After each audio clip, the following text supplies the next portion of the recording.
நாள் உங்களை வாழ்த்துகிறேன்.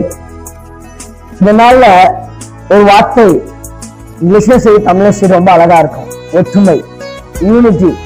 இந்த ஒற்றுமை யூனிட்டி எங்கெங்கெல்லாம் எந்த இடத்துலாம் அதிகமா இருக்கிறதோ அதிகமா செயல்படுறதோ அங்க ஒரு பெரிய ஜெயத்தை பார்க்கலாம். இங்கிலீஷ்ல ரொம்ப அழகா ஒரு பதிவு இருக்கும்.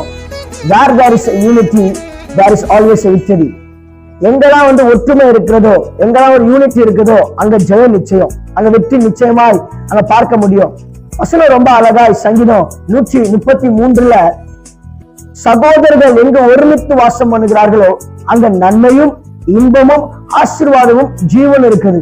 அப்ப எங்க யூனிட்டி, எங்க அந்த ஒற்றுமை இருக்கிறதோ அங்க நன்மை இருக்குது, அங்க ஆசீர்வாதம் இருக்கு, அங்க ஜீவன் இருக்கு, அங்கதான் இன்பம் சமாதானமும் சந்தோஷமும் இருக்கு.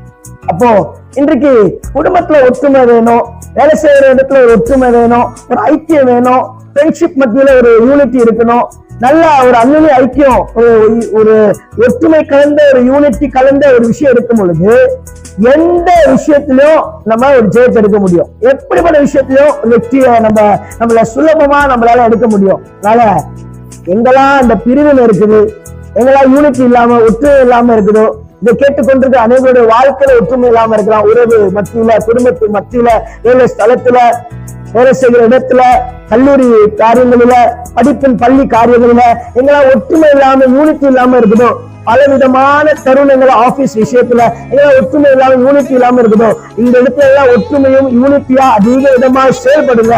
இயேசு கிறிஸ்து பெரிய ஒரு விக்டரியை கொடுப்பார், பெரிய ஒரு ஜெயத்தை கொடுப்பார். அங்க ஆசீர்வாதம் நிச்சயமா இருக்கும், அங்க ஜீவன் நிச்சயமா இருக்கும், அங்க நன்மை நிச்சயமா இருக்கும், அங்க சமாதான சந்தோஷத்துக்கு இன்பம் நிச்சயமா இருக்கும். இதை நீங்க செஞ்சு பாருங்க. இயேசு கிறிஸ்து ஒரு ஆசீர்வதிப்பாராக. ஆமென்.